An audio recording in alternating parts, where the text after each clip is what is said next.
I never imagined that something as innocent as my love for travel would turn into such a complicated secret. It started so innocently, just a way to fill the gaps in my life, the empty spaces that Thomas never had the time or interest to fill. He was constantly busy, always on the phone, forever tied to meetings that stretched endlessly and conferences that never seemed to end. It was understandable. I knew he loved his work and I supported him in it. But as the years passed, his absence became more noticeable. The once bright sparks in our relationship slowly dimming into something routine, something safe but painfully dull.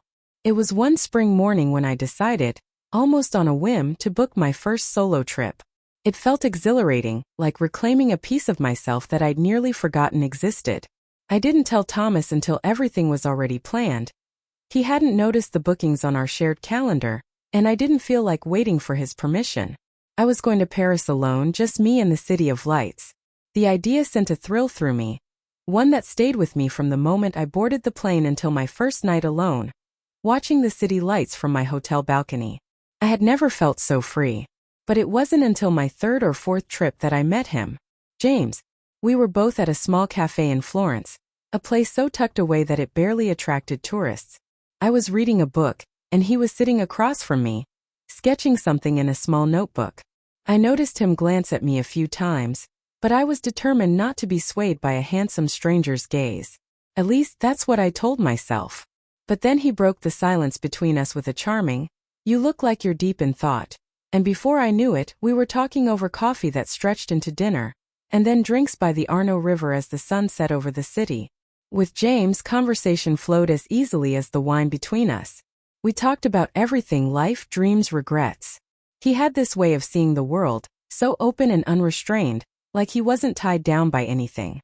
He told me about his own solo travels, the places he'd been and the ones he still wanted to see, and he listened to me in a way I hadn't been listened to in years. For the first time, I felt like someone understood this deep yearning I had, this need to experience life beyond the familiar walls of my marriage. But it was all so innocent, I told myself. Passing connection. Someone to share a laugh and a story with. I didn't even tell him that I was married. It was easier that way, to let the moment be just what it was. But then there was another trip. This time to Lisbon. And there he was, as if fate had planned it. Another small cafe. Another smile, and suddenly the laughter and connection between us grew stronger, richer, harder to ignore. This time we spent the entire weekend together, exploring the city, staying up late, talking about everything and nothing. He took my hand without hesitation, and I didn't pull away. I didn't want to. Each trip after that became an unspoken ritual. I didn't tell Thomas where I was going anymore. Just some excuse about needing time, about needing space for myself. And he rarely questioned it, barely looking up from his work as I left for the airport. It was so easy, so deceptively simple to slip away. Each trip took me farther, not just in distance but from the life I once thought I wanted. As my travels continued, the feelings I had for James deepened, whether I wanted them to or not. He was becoming more than just a secret, more than just a passing thrill. With him, I felt alive in a way I hadn't in years. We laughed until we were breathless, we shared dreams and fears, and every time we parted, it felt harder to go back to the life I had with Thomas. I found myself torn between two worlds. One with James, where I felt vibrant, seen and cherished, even if only for fleeting moments. And the other with Thomas, safe and predictable. A life that once felt like everything I wanted but now seemed hollow and empty by comparison. I told myself I could handle it, that these secret travels were just a harmless escape. A chance to feel something different, something exhilarating. But each time I left James, my heart felt heavier. Each trip back to Thomas was filled with silence, the kind that echoes in the empty spaces between us, the ones that I'd been filling with moments spent with someone else. And now, as I pack my suitcase for yet another trip, I find myself questioning everything. The life I have, the life I want, and the person I am becoming in the space between. I tell myself this trip will be the last. That I'll go, spend a few days with James, let myself feel that rush of joy and freedom one final time, and then return to the life I've built. But I know it's a lie, the kind I've grown comfortable telling myself. The truth is, with every step away from home, with every new city I explore by his side, the idea of going back to who I was, back to the safe and familiar life with Thomas, feels more like a distant memory. I don't know if I can ever truly return, or if part of me even wants to. As I close my suitcase, a feeling of anticipation courses through me, a blend of excitement and dread. Because part of me knows that this trip, like the others before it, will bring me closer to the edge. Closer to a choice I'm not sure I'm ready to make. I step onto the plane with a steady, practiced calm, my face a mask of composure as I settle into my seat. But inside, my heart is racing, pulsing with a mix of anticipation and guilt. Each time I leave, it feels like I'm crossing some invisible line, pulling myself further and further away from the life I used to cherish. I replay the moment I said goodbye to Thomas, remembering how he barely looked up from his computer, offering a distracted, "Have a good trip." It's what I wanted, isn't it? The freedom to slip away unnoticed, the space to find myself without his eyes watching, questioning. Yet something about his indifference stings. The flight is uneventful, but my mind is anything but. I can't stop thinking about James, wondering if he's feeling the same thrill, the same magnetic pull. He's probably already arrived in Istanbul, waiting for me. We'd chosen this city together. An escape from everything. A place we could be just another anonymous couple lost in the streets of a city that felt ancient and mysterious. I picture him standing at the airport, scanning the crowds, waiting for me with that familiar, easy smile. It's the kind of smile that makes you feel like everything's going to be okay, like he's carrying a lightness I crave but can't seem to find in my own life. When I finally land and step into the bustling airport, there he is. Just as I imagined, tall with an air of casual confidence, James waves as soon as he sees me, and my heart stumbles in my chest. We don't rush to each other, don't embrace like lovers kept apart. No, we keep it subtle. Just a warm, lingering glance and a quick smile. It's in those quiet, restrained moments that I realize how far we've come in our strange, intimate secret. Neither of us needs grand gestures. We're content with the stolen, quiet touches that no one else sees. It's as though we're cocooned in a world only we understand. We head out, taking a taxi to the old part of the city. As we sit side by side, hands just barely brushing, I feel the tension building, the silent anticipation that always hovers between us. We check into a small, charming hotel nestled between two narrow, winding streets. There's a rooftop terrace with views of the Bosphorus stretching out into the horizon, a place where the city seems endless, unfathomable. And in a way, that's exactly how I feel, lost in something I can't fully understand, yet can't bear to let go of. That night, as we wander the vibrant, winding streets of Istanbul, our hands find each other's as naturally as if they've always been meant to. The energy between us is electric, charged with the thrill of secrecy. But there's something deeper too, something that scares me. I realize that with each touch, each glance, my heart is tying itself to him a little more, drawing me closer to a choice I'm not ready to face. As we walk, we talk about everything and nothing. He tells me stories of his travels, of the people he's met and the places he's seen, and I find myself hanging on to every word. He asks me about my life, gently probing, curious but careful. And for the first time, I find myself opening up in a way I never have with Thomas. I tell him things I never thought I'd admit to anyone, the loneliness that settled in like a silent shadow, the restless ache that Thomas's indifference has left in its wake. James listens, his eyes warm and attentive, and I feel something inside me soften. That night, as we sit on the rooftop, watching the city lights flicker against the night sky, he reaches for my hand.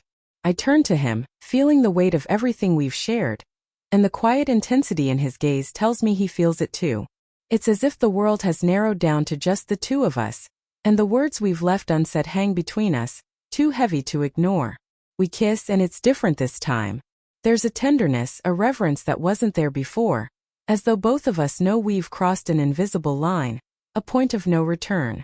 My heart aches with the knowledge that I'm losing myself to something I can't explain, something that feels as dangerous as it does beautiful. But I can't stop, not now. For the next few days, we lose ourselves in the city, exploring its hidden corners, sharing quiet meals in dimly lit restaurants, laughing under the shadow of ancient mosques. Each moment feels fragile, precious, like a stolen jewel glinting in the light. I know I should feel guilty that each kiss, each touch is a betrayal of the life I once promised to Thomas, but I can't bring myself to regret it. With James, I feel like I'm discovering parts of myself I didn't even know existed. pieces that have been buried under years of compromise and self-denial. But reality has a way of creeping in, and on our last night in Istanbul, the weight of it crashes down on me. As we sit on the terrace watching the first light of dawn paint the sky, I feel a familiar pang of dread. This trip, like all the others, is coming to an end. I'll have to go back to Thomas, back to the life I've been slowly pulling away from, and the thought fills me with a hollow ache. James senses it too, and he pulls me close, his arms wrapping around me in a silent promise, though I'm not sure what he's promising or if either of us can keep it. "I don't want this to end," he whispers, his voice barely audible above the soft hum of the city below. I close my eyes, torn between the life I've built and the life I'm beginning to crave. The words spill out before I can stop them. "I don't know if I can keep going back. Not after this." He pulls back, his eyes searching mine, a look of understanding mixed with a sadness I haven't seen before. "Then don't," he says simply. His words linger in the air, a dangerous invitation, a choice I know will change everything. But the dawn has come, and with it the cold light of reality. I know I have to leave, that I have to go back to Thomas, even if just to figure out what I want, who I am. But as I board the plane, the image of James standing on that rooftop, his gaze filled with an unspoken plea, stays with me. Back home, everything feels muted, as if the colors of my life have faded. Thomas greets me with a quick peck on the cheek, barely registering the fact that I'm back. It's strange how something as simple as a glance, a touch, can change everything. I find myself moving through the days and a daze, replaying moments with James, wondering if I can ever be truly happy in the life I've chosen with Thomas. The days stretch into weeks, and the distance between us grows. Thomas is as distracted as ever, absorbed in his work, and I find myself slipping into memories of Istanbul, of the way James looked at me, the way he made me feel alive. The silence between me and Thomas feels louder, more oppressive, a constant reminder of the emptiness I can no longer ignore. And then one evening, as I sit alone in our quiet home, my phone buzzes.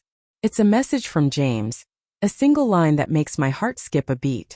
"Come with me. I'm in Paris. Let's leave everything behind." The words hang in front of me, an impossible temptation, a chance at something I never thought I'd want. I stare at the screen, feeling my heart race, the pull of everything I've tried to deny. I know that if I go, there's no turning back. It's a choice between the life I know and the life I've only dreamed of, a leap into the unknown. For a long moment I sit there, the weight of the decision pressing down on me. And then, almost without thinking, I find myself packing a bag, the thrill of freedom coursing through me. As I leave the house, my heart pounding with a mixture of fear and excitement, I realize I've made my choice. I'm leaving. I'm leaving everything behind. I close the door behind me softly, as if somehow the gentleness of my departure could soften the blow of what I'm about to do. The familiar rooms around me, once filled with memories and pieces of a life carefully built with Thomas, now feel hollow, like a museum to a version of myself that no longer exists. I cast one last glance back at our home, wondering if I'll feel regret or guilt. But instead, all I feel is a strange lightness, a sense of relief so powerful it's almost dizzying. For so long I told myself this was my life, that I was meant to stay, to play the part of the devoted wife while I slowly drifted into silence. But now I was stepping out of that role, breaking free. I drive to the airport with a calm I haven't felt in years.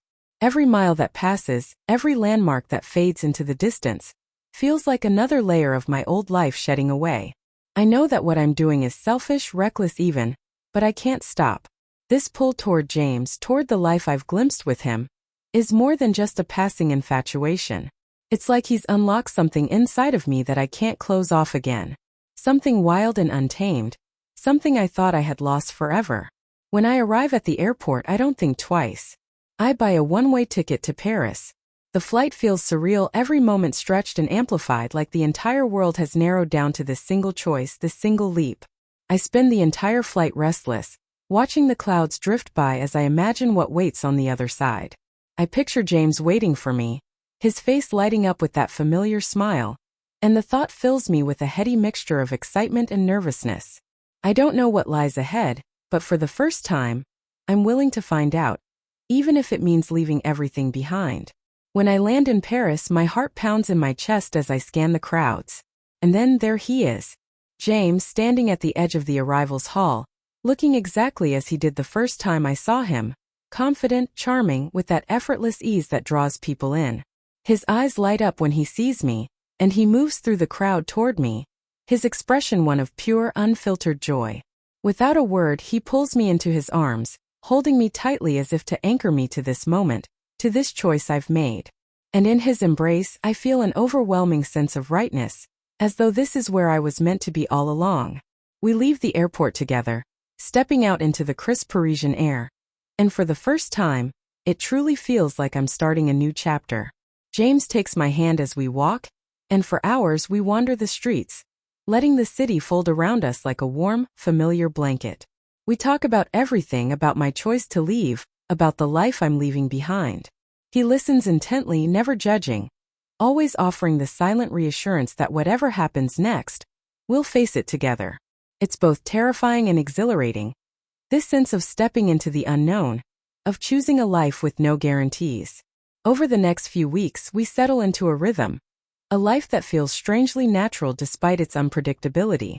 We rent a small apartment in Montmartre, with windows that open onto a view of the winding streets below.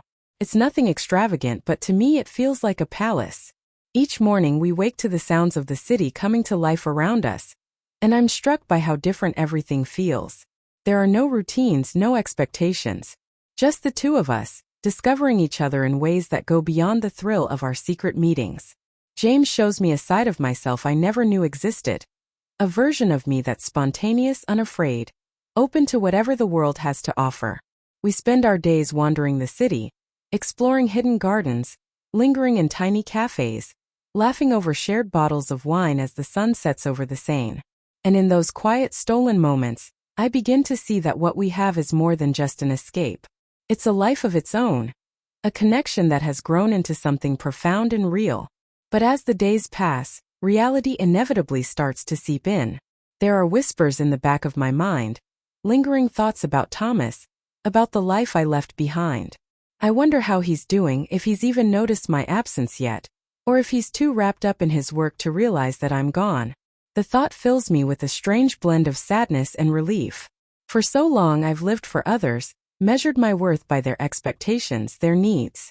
But now, for the first time, I'm living for myself, and the freedom of it is intoxicating. Yet there are nights when I lie awake staring at the ceiling, the weight of my choices pressing down on me. I know I've hurt Thomas, that my departure, my silence, must feel like a betrayal. And as much as I try to push those thoughts aside, they cling to me, shadows in the corners of my newfound happiness. I wonder if he'll ever understand, if he'll see that this wasn't about him, but about a part of me that had withered in the quiet confines of our marriage. One evening, as James and I sit on the balcony watching the city lights flicker to life, he senses the turmoil in me. He reaches over, taking my hand, his thumb gently tracing circles on my skin. "You're thinking about him, aren't you?" he asks quietly. I nod, unable to lie. Sometimes, yes. It's hard not to. He doesn't press, doesn't ask me to explain or justify.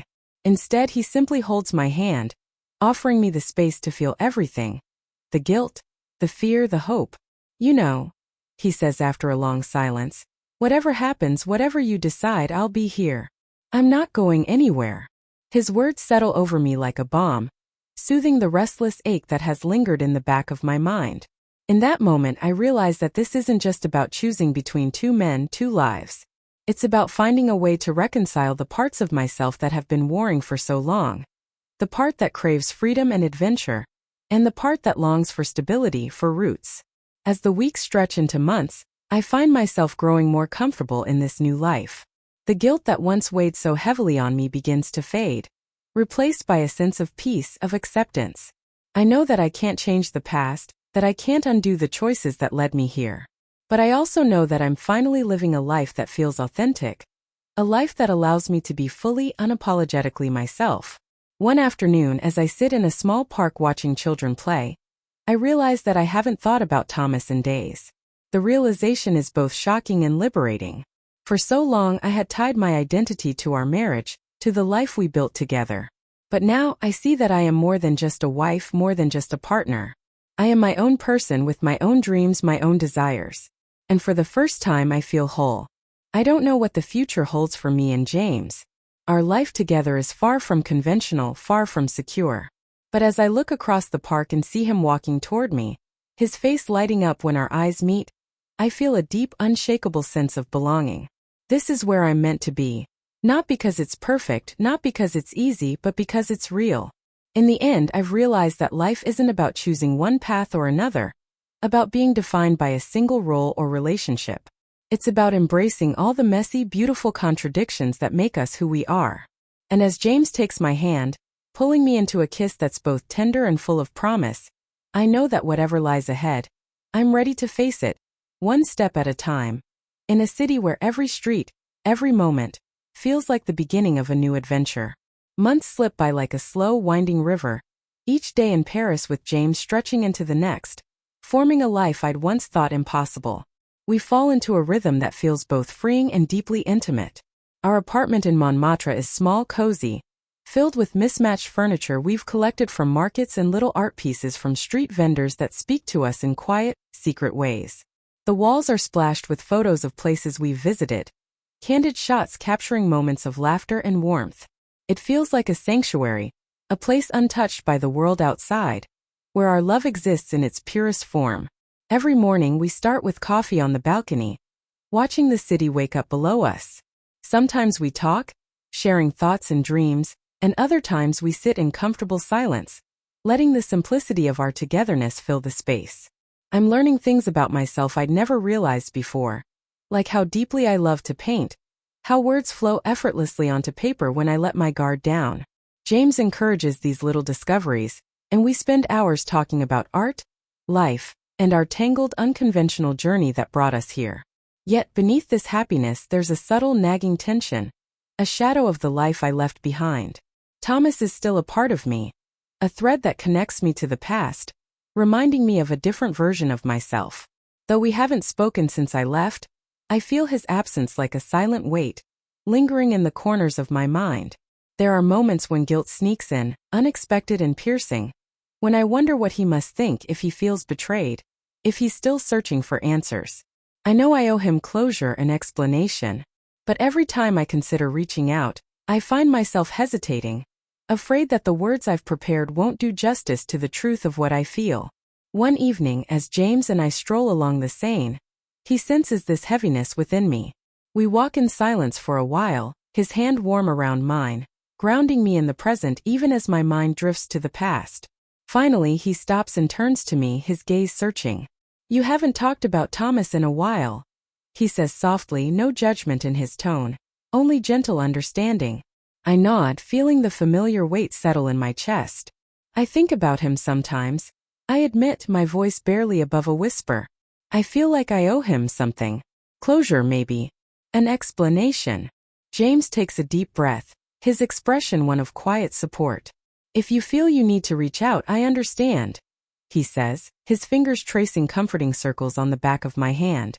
"Sometimes letting go of the past requires facing it head-on. You don't have to carry that alone." The next day I find myself sitting by the window, staring out at the gray skies, turning the idea over and over in my mind. My phone sits in front of me, Thomas's contacts still there, untouched for so long. It feels surreal to consider reaching back into that life, to disturb the fragile peace I've found in this new reality. But James is right. I need to do this not just for Thomas but for myself. I need to close that chapter, to free myself from the guilt that has shadowed even the happiest moments in Paris. Taking a deep breath, I compose a message. I keep it simple, apologizing for the way I left, explaining in the most honest words I can find that my departure wasn't a reflection of him, but of my own need to find a life that felt true to me. I tell him that I'm sorry for the hurt I caused, that I hope he's found peace. I don't expect a response. I'm not even sure I want one. But sending the message feels like lifting a weight from my shoulders, releasing a part of myself that's been tethered to the past. The days move forward quietly after that. I don't dwell on whether he'll respond. Instead, I allow myself to fully immerse in the life I've chosen, embracing the freedom and joy I find with James. We explore Paris as though it's our first time here, discovering new corners, sharing quiet meals in hidden cafes, and sometimes simply lying together in the soft, quiet glow of our apartment, savoring the warmth of being together. The guilt that once haunted me has softened into acceptance, a gentle reminder of the journey that brought me here. One evening, as we sit on our balcony watching the sunset paint the sky in hues of pink and gold, I feel a sense of peace I've never known before. I lean against James, letting his presence ground me, and for the first time, I truly feel like I'm where I'm meant to be. Just as the sun dips below the horizon, my phone vibrates on the table beside me. My heart stutters as I glance at the screen, seeing Thomas's name flash across it. It's a message, simple but somehow heavier than I expected. "I got your message. I think I understand. I hope you found what you were looking for." I stare at the words, a mixture of relief and sadness washing over me. His response is kind, devoid of anger, and in a way that hurts even more. I realize he's letting go, just as I have, giving me the freedom to move forward without the shadow of our shared past. It's a quiet, gentle goodbye, and I feel a pang of gratitude for the man I once loved and the life we shared. I say a silent thank you to him and to myself for the courage it took to walk away. That night, as I lie beside James, I feel a profound sense of freedom.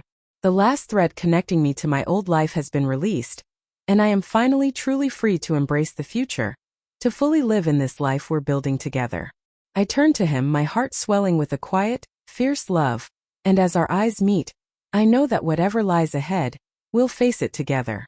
From that moment on, the city feels different, brighter, as though I'm seeing it through new eyes. I'm no longer haunted by the guilt or fear that once held me back. Instead, I feel a quiet strength, a newfound confidence in who I am and the life I've chosen. And with each passing day, Paris becomes more than just a backdrop to our love story. It becomes a home, a place where I've found not only love but myself. And as I walk hand in hand with James through the streets, beneath the city's warm lights, I realize that this is only the beginning. The months that follow unfold like a dream, one in which every moment feels carefully crafted, as though Paris itself conspires to weave us deeper into its embrace. The novelty of it never fades. Every glance James and I share across a crowded cafe, every kiss stolen beneath the shadow of ancient cathedrals, still feels electric, charged with the quiet promise that we are building something lasting. With each day, I let myself sink deeper into this new life, no longer looking back, allowing the simplicity of our love to replace the ache of the past. We fall into a rhythm that's all our own. Mornings are spent wandering markets, picking up fresh bread, fruits, and small pastries that we eat as we walk, savoring the sweet indulgence of a life unhurried. James has a talent for finding hidden pockets of the city that most people overlook. A small bookshop near the Seine, where the owner remembers our names. A secluded park dappled with sunlight, where we bring a picnic on lazy Sundays. A quiet bistro with the best wine we've ever tasted. These places become our sanctuaries, each one adding to the tapestry of memories we're building together. Our apartment transforms over time too, filling up with pieces of us. Books, paintings, the little trinkets we pick up on our walks. All of it weaves together, creating a space that feels like a reflection of our shared life. In the evenings we cook together, sharing the intimacy of simple things. Chopping vegetables, stirring sauces, the warmth of the kitchen filling the apartment. It's in these quiet, everyday moments that I realize how deeply I've fallen, how completely I've let myself surrender to this new life. There's no rush, no urgency. Just the slow, steady rhythm of a love that feels like home. One crisp autumn day, as we sit on a park bench watching the leaves drift lazily to the ground, James turns to me with a serious expression. There's a softness in his gaze, an unspoken question that lingers between us. "I've been thinking," he says, taking my hand, "about us, about the future." My heart skips, anticipation and a touch of nervousness flooding through me. We've been living so much in the present, caught up in the beauty of each day, that we rarely speak of what comes next. But as I look into his eyes, I realize that I want a future with him, that the thought of it fills me with a sense of joy I can't quite put into words. "I want this too," I say softly, squeezing his hand. "Whatever this is, I want to keep building it with you." His face breaks into a smile, and he pulls me close, pressing a kiss to my forehead. In that simple gesture I feel the depth of his commitment, the quiet strength that has become the foundation of our relationship. We sit there for a long time, wrapped in each other's arms, letting the autumn sun warm us, feeling the soft weight of the future settling over us like a promise. In the following months, our conversations about the future grow more frequent, more grounded.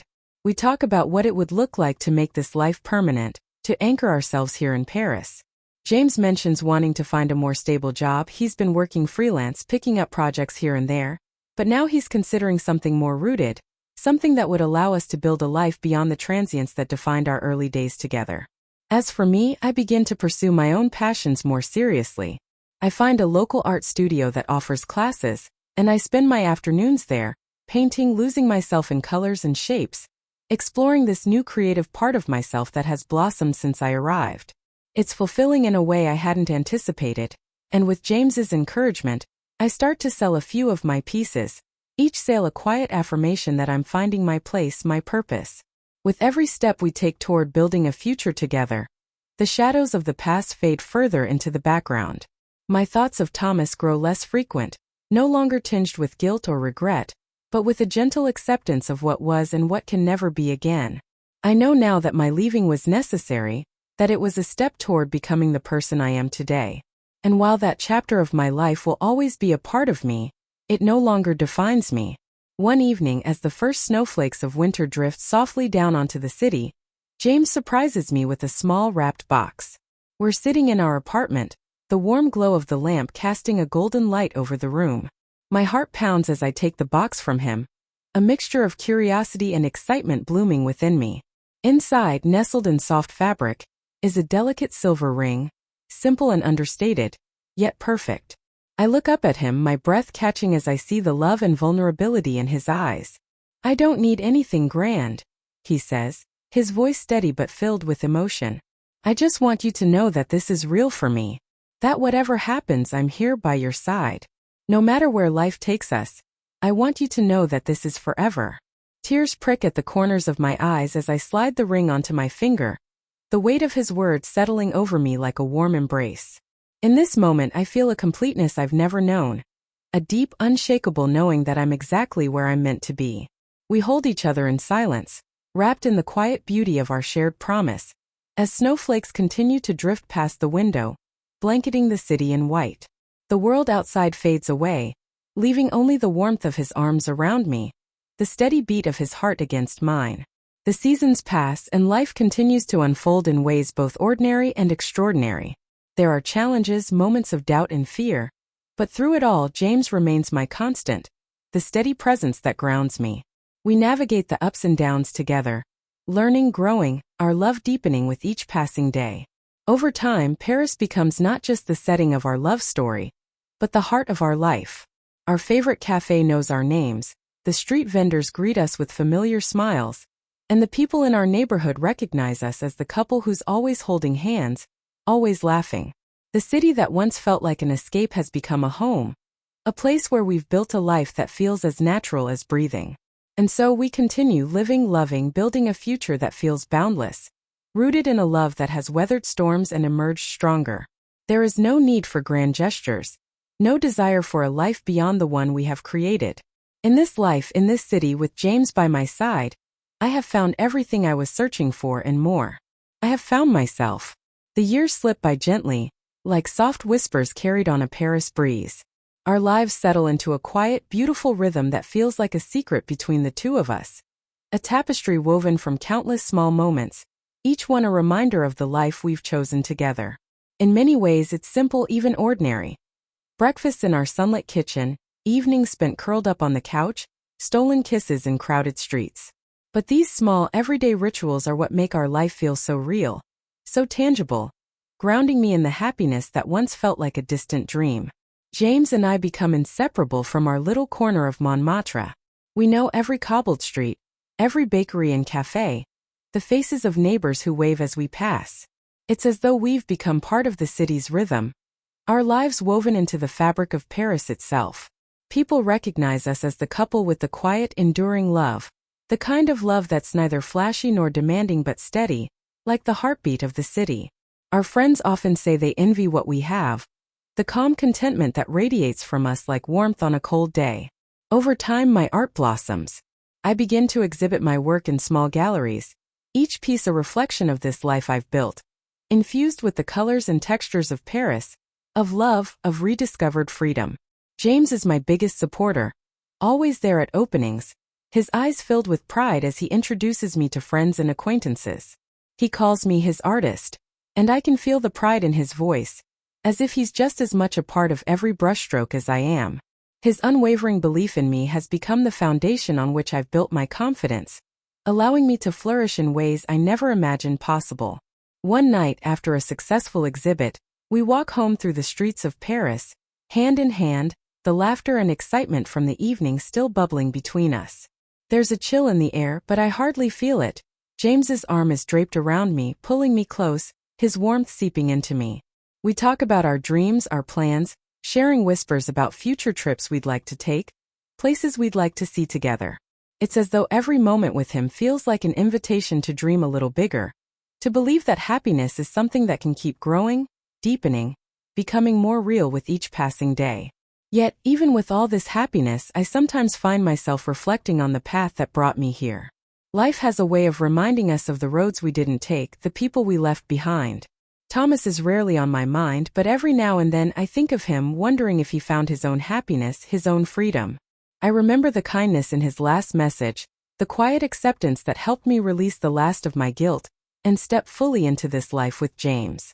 It's a quiet reminder of who I was and the choices I made, and though I carry no regret, there is still a tenderness there, a respect for the life that once was. As time moves on, James and I begin talking about a future, even more rooted than the one we've built. The idea of family lingers in our conversations, each mention a tentative step towards something neither of us had planned for, but that feels increasingly right. We imagine a little one running through the same cobblestone streets we know so well, learning the magic of Paris through their own eyes, discovering all the little corners of the city that have become a part of us. One evening, as the soft glow of candlelight fills our apartment, James takes my hand and looks at me with a depth I've come to know well. There's a new tenderness in his gaze, a quiet vulnerability that makes my heart ache with love. "I want us to build something lasting," he says softly, his fingers laced through mine. "Not just memories, not just moments. I want a family. I want to see you as a mother. I want us to create a life that's ours in every way." His words take my breath away, filling me with a joy so fierce it almost hurts. I'd never imagined this life for myself. A life where I could be loved so deeply, so truly. But as I look into his eyes, I realize that this is everything I've ever wanted, everything I never dared to believe I could have. I squeeze his hand, a smile spreading across my face, and nod, my heart filled with a quiet certainty. "Yes," I whisper, my voice thick with emotion. "I want that too. With you I want it all." And so we embark on a new journey together, one filled with anticipation and dreams of the life we're building. Our little apartment begins to fill with books on parenting, tiny clothes folded neatly in drawers, soft toys scattered across the room. It's as though each day brings with it a new layer of happiness, of excitement, each moment brimming with the possibility of what's to come. When our daughter is born, everything changes in the most beautiful, unimaginable way. She is the perfect blend of us, her tiny fingers curling around James's hand, her eyes wide with wonder as she gazes at the world. Holding her in my arms, I feel a love so profound, so all-encompassing that it defies words. She is the culmination of our journey, the embodiment of the love we fought so hard to build. Life with her is a series of firsts. Her first smile, her first laugh, her first tentative steps across our living room. Each milestone feels like a small miracle, a reminder of how far we've come, of the choices we made that brought us to this moment. James and I navigate parenthood together, our love growing even stronger, deeper, as we watch her discover the world. Paris becomes her playground, her classroom, her home, just as it became ours. As the years pass, our family grows, each day another brushstroke in the painting of our lives. We find joy in the ordinary, in the laughter that fills our home, in the love that weaves through every moment, binding us together. And through it all, I am grateful for the courage it took to leave, for the journey that led me here, for the love that has carried me through every step of the way. Looking back, I see my life as a series of choices, each one leading me to this beautiful, imperfect, extraordinary existence. There were moments of doubt, of fear, of pain, but they are part of the tapestry now, woven into the story of who I am. And as I stand here watching our daughter chase butterflies in a sunlit park, James by my side, I know with absolute certainty that this is where I'm meant to be. Paris, once a city of escape, has become a city of roots, of home. And in the gentle rhythms of this life we've built, I have found not only the love I once dreamed of but a life that feels as if it was always meant to be. The years continue to pass in the way they always do, almost imperceptibly, like the gentle unfolding of petals on a flower. The changes are subtle yet unmistakable. Our daughter, Emma, grows taller, her laughter echoing through the halls of our apartment. Her little brother Leo takes his first wobbly steps, his eyes wide with the wonder of the world around him. Life fills every corner of our home with a richness that is at once simple and profound, a fullness that makes every moment feel like a treasure. Paris becomes not just a setting, but a character in our lives, a constant companion in our everyday adventures. The city is a place of discovery for Emma and Leo, just as it once was for James and me. We take them to the same markets where we first wandered hand in hand, to the narrow, winding streets that hold so many memories. Emma knows the baker by name, and every Saturday she skips down to the boulangerie to pick out fresh croissants, her favorite treat. Leo toddles behind, grinning as he clutches his favorite little stuffed lion in one hand, waving to familiar faces as we pass. James and I watch them with a quiet joy, marveling at how they bring new light into places we've known for years. Every time we walk to the park or cross the Seine on a lazy Sunday, Paris reveals itself to us in a new way, through their bright, curious eyes. Their endless questions about the statues on bridges, the stories behind street names, the grand buildings lining the boulevards, make us appreciate the city anew, as if we're seeing it for the first time. In the evenings, our apartment becomes a haven, a place where we gather to share the stories of the day, laughter ringing out as we talk over dinner. Sometimes, when the children have finally drifted off to sleep, I'll look at James across the quiet, candlelit room and feel a wave of gratitude so powerful that it almost overwhelms me. We exchange a knowing smile, an unspoken understanding that everything we've gone through, the choices, the sacrifices, the painful goodbyes, has led us here to this life, this family. One winter, we decide to take a short holiday outside the city. We find a cozy little cottage in the countryside, surrounded by snow-dusted trees and frozen ponds. It's a new kind of quiet, far from the hum of Paris, and the children take to it immediately, their laughter filling the crisp, cold air as they build snowmen and chase each other in the snow. James and I sit by the fire in the evenings, our hands intertwined, watching the flames dance as we talk about the future, about dreams still waiting to be fulfilled. During one of these quiet nights, James brings up the idea of writing a book. A memoir of sorts, he says, his eyes bright with excitement. Our story from the beginning. Everything we've been through, told as it really happened. The thought sends a thrill through me, but it also brings a pang of vulnerability. Our story is woven from delicate threads, from choices that were hard and moments that were raw. Yet, as he speaks, I realize how beautiful it would be to preserve our journey, to put into words the love that has carried us through it all. And as we talk, the idea takes shape, blooming between us like a promise, a way to capture this life we've built, to honor the choices that brought us here. When we return to Paris, James begins to write in the quiet hours of the morning, capturing our memories in vivid detail, weaving our story into something tangible, something lasting. I join him sometimes, adding my own voice, my own perspective, filling in the moments that only I remember. It becomes a shared project, a love letter to our life, to the city that gave us a second chance. As the months pass, the manuscript grows. It's a journey through our past but also a testament to our present. A story of two people who found each other not once, but over and over again, in every choice, every risk, every moment of courage. There are moments of laughter as we recall the mishaps, the clumsy beginnings, the hurdles we faced. And there are tears too, as we write about the painful goodbyes, the steps we took into the unknown. But through it all, the story becomes a mosaic of everything we are, everything we've become together. One evening, as we sit on the balcony watching the city lights stretch across the horizon, James turns to me, his expression soft, thoughtful. "Do you ever wonder what life would have been like if we hadn't taken the leap?" he asks quietly, his gaze searching mine. I pause, considering his question, the weight of all the what-ifs that once haunted me now a distant echo. I think about it sometimes, I admit, but I don't regret anything. Every choice we made brought us here, to this life, to our family. I wouldn't change a thing.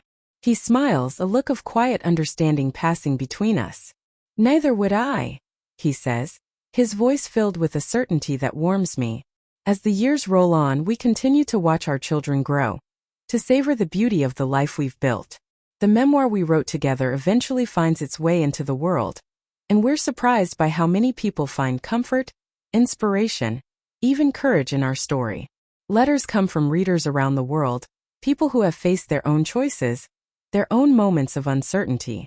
They tell us how our story helped them find their way, helped them see that life is full of second chances, that sometimes the most difficult choices lead to the most beautiful places. And as I read these letters, I am reminded of the power of love, of resilience, of the courage it takes to choose happiness, even when it means stepping into the unknown.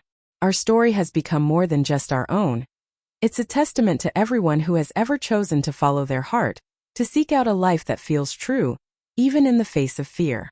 Now, as I sit by the window in our Montmartre apartment, watching Emma and Leo play on the street below, I am filled with a profound sense of peace. Life is still unfolding, full of surprises and new beginnings, but I face it with an open heart, with gratitude for the journey that brought me here. And as James joins me, wrapping his arms around me as we look out over the city we call home, I know that this is where I am meant to be. In this place, in this life, with him. Our love, once a secret held close to our hearts, has grown into something vast and enduring, woven into the very fabric of our lives. Paris, the city that witnessed our first tentative steps toward each other, is now the city where we've planted roots, where we've built a life that feels infinite in its beauty. And as the seasons continue to change, as our children grow and our hair turns silver, I know that we will keep finding each other, over and over again, in every sunrise, in every quiet moment, in every shared dream. Our story is not just one of love. It's a story of becoming, of choosing, of living fully and fearlessly. And as we stand together, watching the lights of Paris twinkle in the distance, I know that we have truly found everything we were looking for, and so much more. This is the life we built, the love that endures, and in each other's arms we have found our forever. The days drift into years and Paris remains our ever-faithful companion, a silent witness to the story we continue to write together.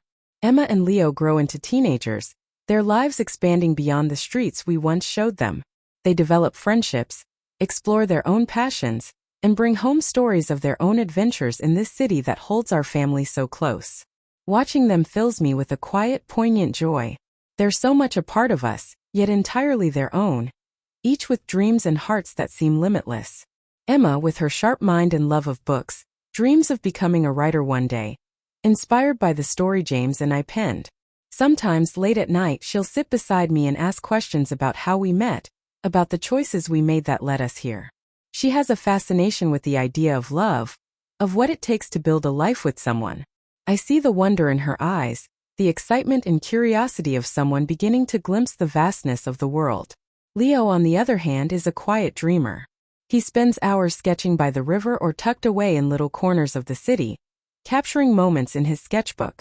His drawings are beautiful and introspective, filled with details only a keen observer would notice. He tells us he wants to be an artist, and I can't help but feel a surge of pride, a sense that the passion James and I shared has quietly, gently taken root in him. Our lives have grown, expanding in unexpected and beautiful ways. The memoir James and I wrote together continues to resonate with people around the world. We're often invited to speak at events, to share our story and the journey that led us here. I've even taken up teaching art at a local studio, guiding others to express themselves through painting, helping them find the courage to explore their own stories. I see fragments of myself in many of my students, people searching for a way to let go, to move forward, to rediscover themselves. One winter evening just before the holidays, James and I receive an invitation to speak at a literary festival in Rome. It's a chance to revisit one of the cities we traveled to early in our relationship, back when everything was new, uncertain, filled with the thrill of discovery. We decide to go, leaving Emma and Leo with close family friends. For the first time in years, it's just the two of us, a return to that boundless freedom we shared when this love was still a tender secret. Rome welcomes us like an old friend. The ancient city is alive with memories, and as we walk through the narrow streets, I feel the years melt away. We revisit the spots that once meant so much. The little restaurant where we first confessed our fears. The street where we wandered hand in hand, talking about the impossible future that has since come to life. We laugh and reminisce, falling into each other's arms, each shared memory rekindling the spark that has always burned between us. The evening of our talk, the room is filled with people eager to hear our story. We share our journey honestly, speaking of the choices and sacrifices, the doubts and joys that have woven our lives together. The audience listens intently, and afterward people come up to thank us, to tell us how our story has touched them, how it gave them the courage to face their own struggles, to make bold choices in their own lives. I see tears in some eyes, a quiet gratitude that resonates deeply with me. It's humbling, knowing that our love has reached beyond ourselves, touching the lives of strangers in ways we could never have imagined. After the event, James and I slip away into the cool Roman night, the quiet thrill of the evening lingering between us. We walk along the Tiber, the city lights glimmering on the water, and I feel a sense of completeness that words can't quite capture. James pulls me close, his arms wrapped around me, and as we stand there I feel our past and present merge, like threads woven into a single seamless tapestry. "Do you ever think," he murmurs softly, his voice warm against the winter chill, "about how far we've come? Sometimes it feels like we're still those two people, lost in the thrill of each other. And yet here we are, a lifetime later, a family, a whole world we built together." I smile, leaning into him. "I think about it every day," I say. "It's like a dream I never expected to come true. And yet, here we are." In the quiet moments that follow, we hold each other, letting the weight of our journey settle over us like a gentle snowfall. I feel the pulse of his heart, steady and familiar, and I know that no matter where life leads, this life is forever. When we return to Paris, life resumes its gentle rhythm, but something feels different. There's a deep contentment in knowing we have come full circle, that our love has endured not only the test of time but the challenges, the leaps of faith, the unexpected detours. I find myself looking forward to each day, each small beautiful moment that makes up our lives. I am no longer searching, no longer reaching for something just out of reach. I have found everything I was looking for right here. One evening, as I tuck Leo into bed, he looks up at me with wide, thoughtful eyes. "Mom," he says, his voice soft, "do you think it's possible to love someone forever?" The question catches me off guard, but I smile, feeling the warmth of every moment I've shared with James, every choice, every memory that has shaped the life we live now.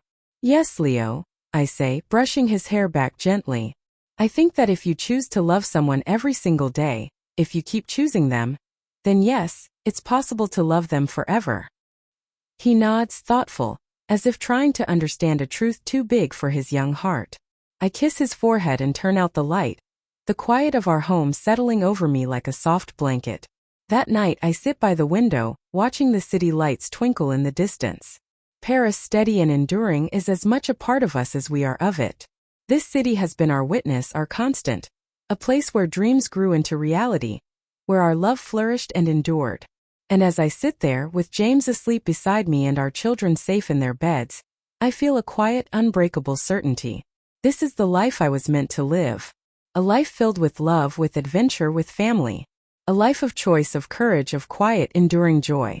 And as I close my eyes, letting the night settle over me, I know that this life is everything I've ever wanted. And in the end, that is enough.